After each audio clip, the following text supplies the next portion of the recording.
So, hi everybody. I am, as you know, I'm Sally Vandergoo, and I'm joined today by my amazing friend Laura Jones. Why are we doing this interview? I'll give you a very brief overview. So, on Sunday, I am running the London Marathon, the 45th London Marathon, actually, in the year that I Wow. turn 45, which I think is really exciting. I Aw. feel like there's something in that. Anyway, and I'm running with the motivation of Laura and for a charity called Fight for Sight, who you've been working with for quite a long time. Mm. I'm actually the 12th friend of Laura's who will be in taking on the London Marathon and doing that to raise as much money as I can for Fight for Sight. So it's an exciting time. It's a nerve-wracking time, but what I wanted to try and achieve, or what we wanted to try and achieve today with this interview, is a bit of awareness raising as much as anything. Um, and on that note, I'm going to pass to you, Laura. Do you want to introduce yourself a little bit? Yep. Hi, everyone. I'm Laura. I'm a DJ, music producer based in Leeds. This is my wonderful friend Sally. As she's already mentioned, she'll be the 12th person to carry the baton this year um, for Fight for Sight. My beautiful friend Jill, started this in 2013 with the aim of raising £50,000 for the charity. Hi, Elmo. We've got a visitor. And basically, we are up to the 12th person, slightly held back by COVID. But we are working our way towards, I say we, I've actually not done a lot in this. I do have to probably try and find a window to You've run at some spurred us point all on. myself. But yeah, working towards that £50,000 target for Fight for Sight, like I say. Laura, what would be really helpful, I think, first and foremost, is if you could tell our listeners a bit about your condition and how it's affecting your sight. Yeah, so in 2008, I was diagnosed with an incurable genetic progressive form of blindness called Stargardt's macular dystrophy, or SMD. It's a disease that is currently incurable. Lots of clever people are working around the clock to try and find a cure, but as yet, no cure has been rolled out. A lot's being trialled for it. It's a disease that affects primarily your central vision, causing blind spots to form in your central vision, which is your detailed sight. So you kind of lose the ability to read text, drive, see faces, recognize people. It distorts and fragments your vision and just is slowly, unfortunately, taking my independence. So, yeah, it's been a challenging time. So, since your diagnosis 17 years ago, what has been the most profound impact on your life? I'd say the biggest milestone has probably been losing my driving license in 2010. I remember the day I was diagnosed, the consultant sort of said, I'm not going to tell the DVLA, go away, see how you get on. And I really was clinging on to that being able to drive thing because I was such keen. I really wanted to drive. I took my first driving lesson on my 17th birthday, and my mum hadn't driven when I was a kid. And I remember her always picking me up from school on foot, and everyone else was kind of being picked up in the car. It'd be like a fierce winter's day, and I'd be having to, first world problems maybe, but I'd be having to walk home on foot, and everyone else would be kind of going home in the car. And I always remember saying to myself, it's one thing I do remember, I will make sure that I can drive and take my kids to school when I'm older. So I think that was just something I really wanted to do. So that was probably the biggest milestone because it was just something I'd always wanted to do. So I went away. I started wearing yellow lensed glasses to kind of help me see in the dark when I was driving. And then, unfortunately, I had a crash. And I thought maybe that's time to tell the DVLA. And I had the license instantly, instant revocation of my license, basically. So I'd say that's probably been the biggest milestone. I've also had to relearn to read. So I've lost the ability to kind of read text as time's gone on. And more recently, I'd say it's really started to affect actually, for quite some time now, it's started to affect my brain. Around 90% of the sensory input our brain processes is for visual purposes. So I would say like the cognitive dysfunction, probably not helped by COVID and long COVID and all of that, but I'd say that's been kind of a real challenge because some days I just don't feel like a functioning human being at all. You know, my brain just doesn't work. Yeah, and then obviously there's the impact it's had on my career, and just those kind of changes day to day, changes that it affects, you know, just, I don't know, getting through the day, having to learn to screen read, having to relearn to read, not being able to exercise independently outdoors, you know, all these things I guess you kind of take for granted in a way.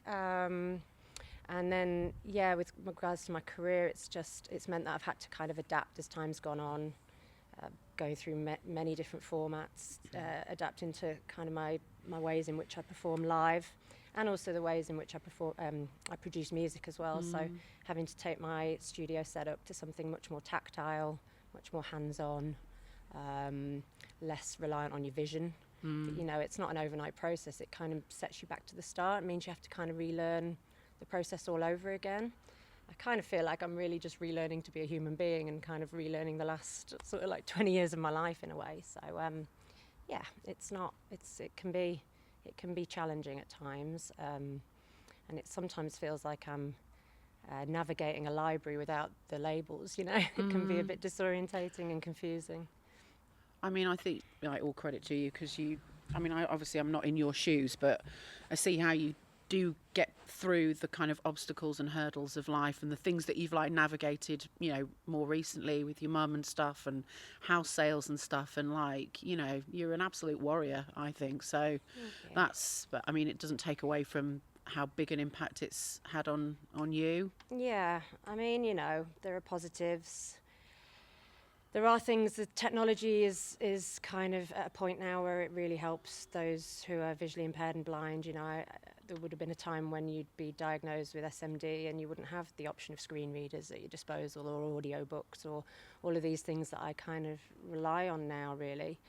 Obviously, we had Braille. I learned Braille through the pandemic. That's been brilliant because I've been able to come full circle back to playing vinyl with Braille again. So, you know, there's always ways around the problem. It's just that they're quite long, you know, and it's kind of, they take a lot of time. And that must be really like draining as well for you. Yeah, it can be. It can be quite emotionally and physically draining, yeah. You're just getting kind of through the day and just doing the things that you used to just do so easily, you know, just even sending emails, silly things like that, where you might just miss the detail and you miss, you know. I think you're familiar with quite a few typos in my messages these days, aren't you? Well, I mean, I'm definitely guilty of that as well, though, so no fear. You get the gist. Hence why we get to send amazing voice messages to one another instead, which is definitely a bonus, in my opinion. They deserve their own podcast series, but that's a side note. Fab, okay. Do you feel like you've gained anything through this so far? I've learnt Braille, learnt a new language, I guess, which was interesting actually, because somebody told me that it's much harder to learn it when you're older, and actually I took to it quite well, thankfully. I don't think it's always that easy when you're learning as an adult, so I've learnt that skill. I think it's actually in a way made me a better person as well, less judgmental, more grateful. Just really just makes me appreciate and have perspective most days. Some days better than others, obviously. But I would say it has its challenges at times, but I think ultimately it's made me more resilient and stronger and, good at finding ways around problems. Proactive. Definitely. I see that in you. I love that little Elmo meow just as you were speaking then. That was so funny. Wow. If you could give one piece of advice to the people listening that would help to perhaps encourage them to reframe or refocus their view on somebody with a visual impairment disability, what would it be? I think something that I've come to really appreciate, especially in recent times, is that there is a misconception in society that blindness, someone using a cane, means that they can't see anything. It means total darkness. And actually, there's over 100 different eye diseases out there that all manifest differently in someone. And not only that, someone will have their own acuity profile, visual field profile. It's completely a mixed bag. So not even including the disease, but the disease, eye disease, and then, your acuity on top, which might be something separate. That might just be something through age or whatever. I just think there's not a one-size-fits-all with it. And I think it's really important that we start to educate people and that they come to understand that, and that we kind of override this misconception about blindness. I know that I've had, stepped out and had comments from the public. Oh, well, how can you see to walk around us? If you've got a cane, it's like this is primarily, admittedly, high school kids.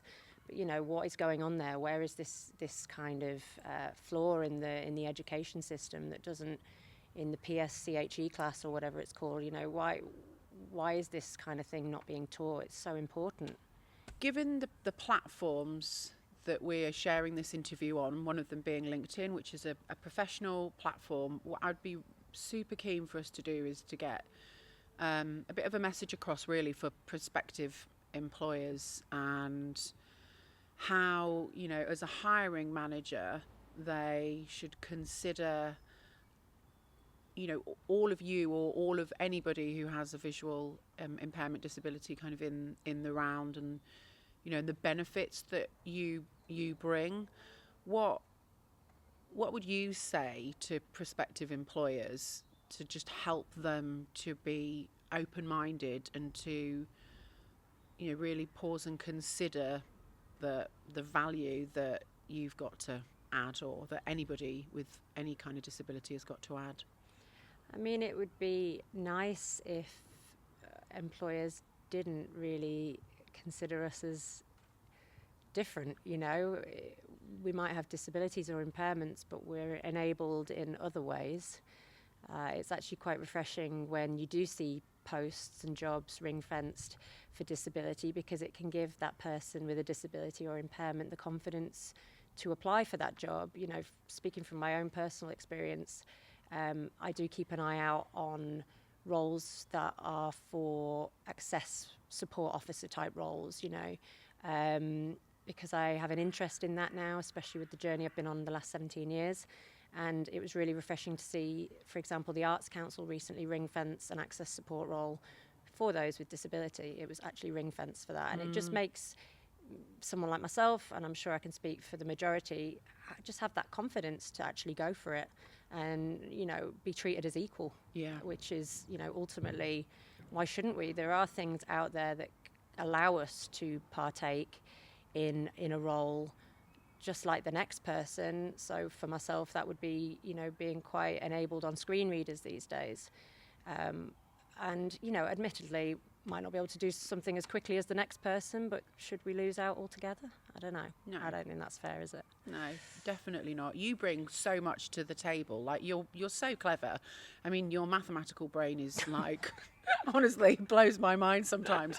But I think there's a message here to say that actually, if you are a hiring manager, why not really consider, actively encouraging applicants from all different, backgrounds, and actively encourage somebody who may have a disability on the basis that you can support with any accessibility needs, because, that's sort of the diversity of, experience, thought, as well as just the kind of intellect that somebody like you would bring to a role, I think would be hugely beneficial for people. So I think there's a powerful message there. I think if you want your workforce to be representation of society, 100%. Then you don't just I don't know, when you're considering how to be healthy, you don't cut out any key food groups. My neighbour's doing some mowing now. Timing. You don't cut out any key food groups. When you're trying to have a healthy diet, it's the same thing. Don't cut out any members of society. Have it represent society in the best way you can. Amazing. Laura, thank you so much. Thank you. And Elmo, star of the show, and Seth behind the camera. Hopefully this has been impactful for people. This means a lot to me. Hopefully it means a lot to you as well, Laura, just being able to kind of share a bit of an insight into, you know, what you're navigating and the experiences that you've been through so far. You know, ultimately the reason why we're doing this is to try and raise awareness and raise as much money as we can for Fight for Sight. So an unashamed plug to say, cue lawnmower, if you would like to donate to my fundraising page, there is a link below. Even if it's, you know, a couple of quid, a fiver, that would be amazing. We are trying to get to the 50,000 mark just with like Laura's friendship group, and we are heading in that direction in a very strong way. So yeah, please do share some comments as well. We'd be really interested to hear what people have got to say off the back of this. I'm gearing up to do it as well. I was supposed to do it on year 10, which COVID kind of scuppered, and obviously I'll need to run with a guide, and a friend of mine is gearing up to be my guide. You think you now have to run 3 marathons in order to be someone's guide, so yeah, that will happen at some point if I can do as an amazing job as you and Seth actually in getting over that finish line. But yeah, a lot of hard work, blood, sweat and tears has to go into that, so thank you. Oh no, well, you're thank you more than welcome. Thank you. All right, thank you everybody. We hope you've enjoyed this. We'll see you soon. Bye bye.